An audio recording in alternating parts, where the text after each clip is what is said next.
सर्वेभ्यः नमो नमः। अहम मोनिका तालियान। आज की वीडियो में हम अपनी कक्षा 7 की अमृतम पुस्तक के तृतीय पाठ यानी कि तीसरे पाठ का अध्ययन करेंगे। पाठ का नाम है नरपस्य गजः, राजा का हाथी। ये आपका बहुत ही अच्छा पाठ है, तो आप अपने पाठ को बहुत ध्यान से पढ़ेंगे और आपके शब्दों का जो मैं अर्थ बताते हुए चलती हूँ उस पर भी आप ध्यान देंगे। पुरा कस्मंचित देशे एकः नरपः राज्यं पालयति स्म। पुरा का अर्थ है पहले, कस्मिंचित किसी देश में एकः नरपः, एकः का अर्थ है एक, नरपः राजा, राज्यम राज्य को, पालयति स्म पालन करता था। पहले किसी देश में एक राजा राज्य का पालन करता था। तस्य प्रसादे अनेके गजः अश्वाः उष्ट्र आद्य च आसन। तस्य का अर्थ है उसके, प्रसादे महल में, अनेके बहुत सारे, गजः हाथी, अश्वाः घोड़े, उष्ट्र आदि ऊंट आदि, च माने और, आसन थे। उसके महल में बहुत सारे हाथी घोड़े और ऊंट थे। सर्वेषु वाहनेषु एको गजः नरपस्य प्रियः आसीत्। सर्वेषु वाहनेषु का अर्थ है सभी वाहनों में, एको एक, गजः हाथी, नरपस्य प्रिय राजा का, प्रिय माने प्रिय, आसीत् था। सभी वाहनों में एक हाथी राजा का प्रिय था। सः यात्रासु युद्धेषु च प्राय तस्मिन् एव आरोहणं करोति स्म। सः माने वह, यहाँ पर सः राजा के लिए प्रयोग हुआ है कि वह राजा, यात्रासु यात्राओं में, युद्धेषु च और युद्ध में, प्राय हमेशा, तस्मिन् एव उसी पर ही, आरोहण का अर्थ है चढ़ना या चढ़ाई, करोति स्म करता था। सभी यात्राओं में और युद्ध में प्राय वह उस पर ही चढ़ाई करता था। सः गजः अपि नरपस्य आज्ञा पालनम करोति स्म। सः माने वह, गजः हाथी, अपि माने भी, नरपस्य है राजा की, आज्ञा पालनम आज्ञा का पालन, करोति स्म करता था। वह हाथी भी राजा की आज्ञा का पालन करता था। नरपः तस्य आज्ञाकारितया अतीव प्रसन्नः आसीत्। नरपः माने राजा, तस्य माने उसकी, आज्ञाकारितया आज्ञाकारिता से, अतीव माने बहुत, प्रसन्नः खुश, आसीत् था। राजा उसकी आज्ञाकारिता से बहुत खुश था। अपनी पंक्तियों का अर्थ दोबारा देख लीजिए। पहले किसी समय में एक राजा राज्य का पालन करता था। उसके महल में बहुत सारे हाथी घोड़े और ऊंट आदि थे। सभी वाहनों में एक हाथी उसका प्रिय था। वह राजा सभी यात्राओं में और सभी युद्ध में उस हाथी पर ही चढ़ाई करता था। वह हाथी भी राजा की आज्ञा का पालन करता था। राजा उसकी आज्ञाकारिता से बहुत खुश था। समयतः सः गजः वृद्धः अभवत्। समयता का अर्थ है समय से, सः माने वह, गजः हाथी, वृद्धः बूढ़ा, अभवत् हुआ। समय से वह हाथी बूढ़ा हो गया। सन्हे वसात नरपः तम गजहं प्रसादे एव आरक्षत सेवां च आकारयत्।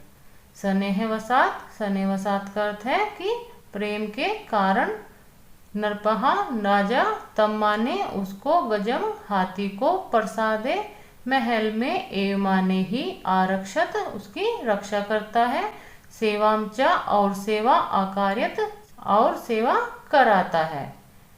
प्रेम के कारण वह राजा उस हाथी को अपने महल में ही रक्षा करता है और उसकी सेवा कराता है। क्षीण आयु सः गजः सेवकै बहुविविधं सेवितः अपि अत्यंतम कृशः अभवत्। क्षीणायु का अर्थ है कि जिसकी आयु कम रह गई हो, यानी कि जो मृत्यु के पास में हो। सः माने वह, गजः हाथी, सेवकै सेवकों के द्वारा, बहुविविध बहुत प्रकार के, सेवितः सेवा किए जाने पर, अपि माने भी, अत्यंतम कृशः का अर्थ है बहुत ही कमजोर, अभवत हो गया। आयु कम रहने के कारण वह हाथी बहुत से सेवकों के द्वारा बहुत प्रकार की सेवा करते हुए भी वह कमजोर हो गया। एकस्य मंत्रिणः परामर्शेण नरपः तं गजम एकम ग्रामम आनयत। एकस्य मंत्रिणः का अर्थ है एक मंत्री के परामर्श के द्वारा नरपः राजा तम गजम, तम का अर्थ है उस गजम माने हाथी को, एकम एक, ग्रामम गांव में, आनयत ले आता है। ग्रामवासीभ्य तम गजम संप्रिय सह आदिशित एषः मम प्रियः गजः यूयं पौष्टिकै भोजनै अस्य सेवां कुरुत। ग्रामवासियों के लिए तम माने उसको, गजहा हाथी को समर्पित करते हुए, सहा माने वह, आदिशित आदेश करता है। ग्रामवासियों को उस हाथी को सौंपते हुए राजा आदेश करता है। ऐसा माने यह, मम माने मेरा, प्रिय गजहा माने हाथी है, यूयम तुम सभी, पौष्टिकई का अर्थ है आपका जो पोषण से युक्त हो, भोजन के द्वारा, अस्य माने इसकी, सेवा कुरुत करो। यह मेरा प्रिय हाथी है, इसकी तुम पौष्टिक भोजन के द्वारा सेवा करो। ग्रामवासियों को हाथी सौंपते हुए राजा आदेश देता है कि यह मेरा प्रिय हाथी है, तुम सब पौष्टिक भोजन के द्वारा इसकी सेवा करो।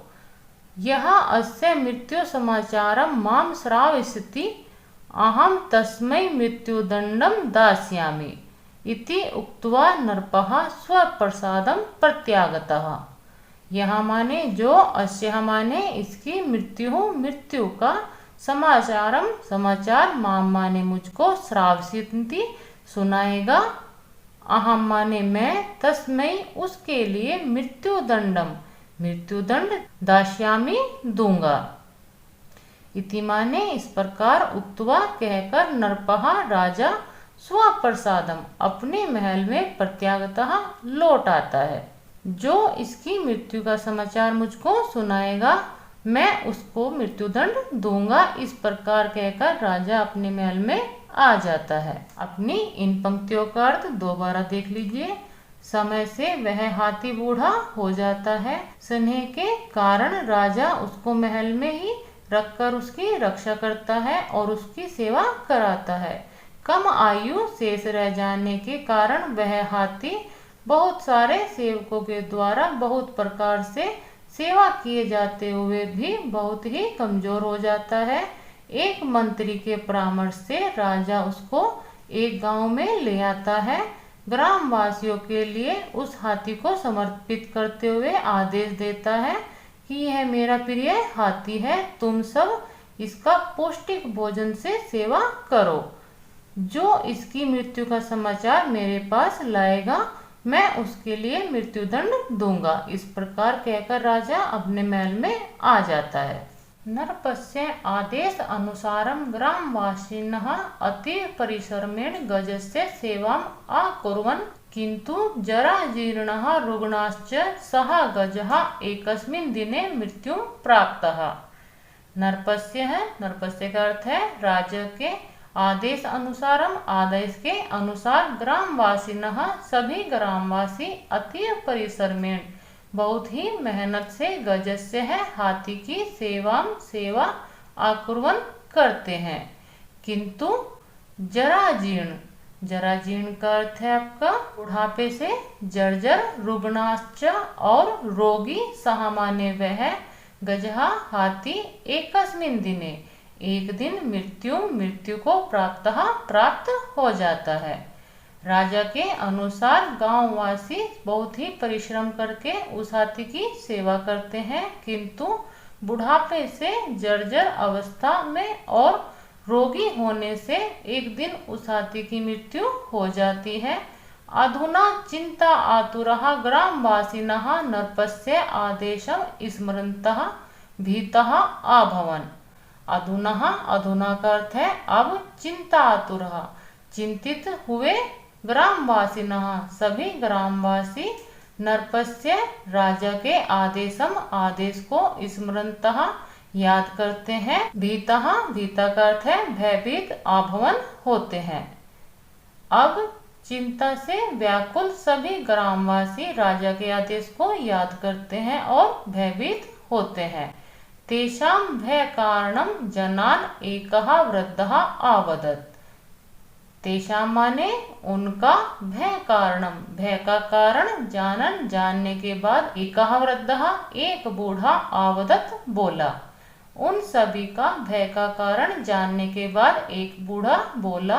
अहम गजय विषयकम समाचारम नरपाय कथिष्यामि इति। अहम माने मैं, गजय विषयकम हाथी के विषय का, समाचारम समाचार को, नरपाय राजा के लिए, कथिष्यामि कहता हूँ। कथिष्यामि कहूँगा, इति माने इस प्रकार।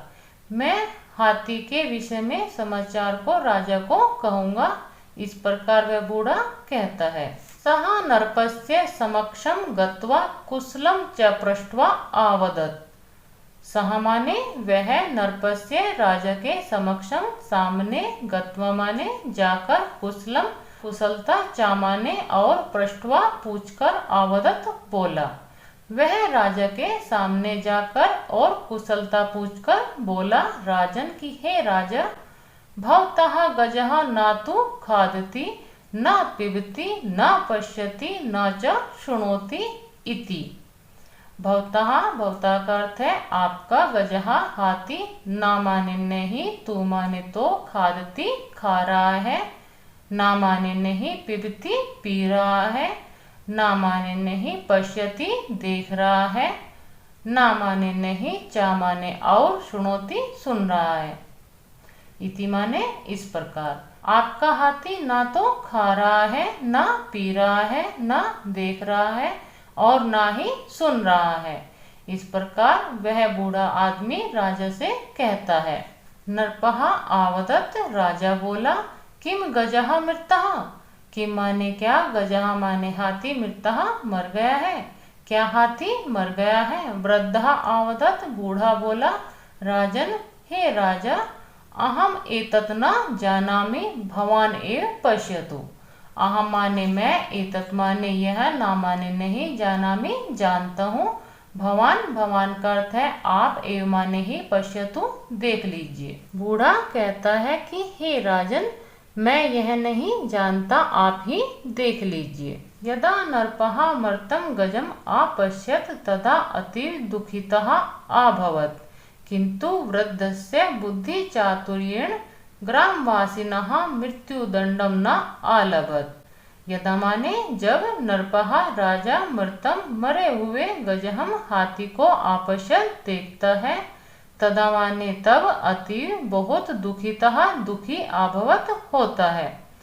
जब राजा मरे हुए हाथी को देखता है तब वह बहुत दुखी होता है, किंतु वृद्धस्य बूढ़े की, बुद्धि चातुर्येण बुद्धि की चतुरता के द्वारा, ग्रामवासिनः गांववासियों को, मृत्युदंडम मृत्युदंड, ना माने नहीं, आलभत प्राप्त हुआ, किंतु बूढ़े की बुद्धि की चतुराई से गांववासियों को मृत्युदंड नहीं प्राप्त हुआ। इन पंक्तियों का अर्थ आप दोबारा देख लीजिए। राजा के आदेश के अनुसार सभी गांववासी बहुत ही परिश्रम से हाथी की सेवा करते हैं, किंतु बुढ़ापे की अवस्था में और रोगी होने के कारण एक दिन वह हाथी मर जाता है। अब चिंता से भरे हुए सभी गांववासी राजा के आदेश को याद करते हैं और भयभीत होते हैं। उनके भय के कारण को जानकर एक बूढ़ा कहता है, मैं हाथी के विषय में राजा को समाचार कहूँगा। वह राजा के सामने जाकर कुशलता पूछता है और कहता है कि हे राजन, आपका हाथी ना तो कुछ खा रहा है, ना पी रहा है, ना देख रहा है और ना ही सुन रहा है। इस प्रकार वह राजा को बताता है। राजा कहता है, क्या हाथी मर गया है? बूढ़ा व्यक्ति बोलता है कि हे राजन, यह तो मैं नहीं जानता, आप ही देख लीजिए। जब राजा मरे हुए हाथी को देखता है तब वह बहुत दुखी होता है, किंतु बूढ़े व्यक्ति की बुद्धि की चतुराई से सभी गांववासियों को मृत्युदंड प्राप्त नहीं होता। यहाँ पर यह आपका पाठ समाप्त होता है। मिलते हैं अगली वीडियो में इस पाठ के बुक वर्क के साथ। सर्वेभ्यः नमो नमः।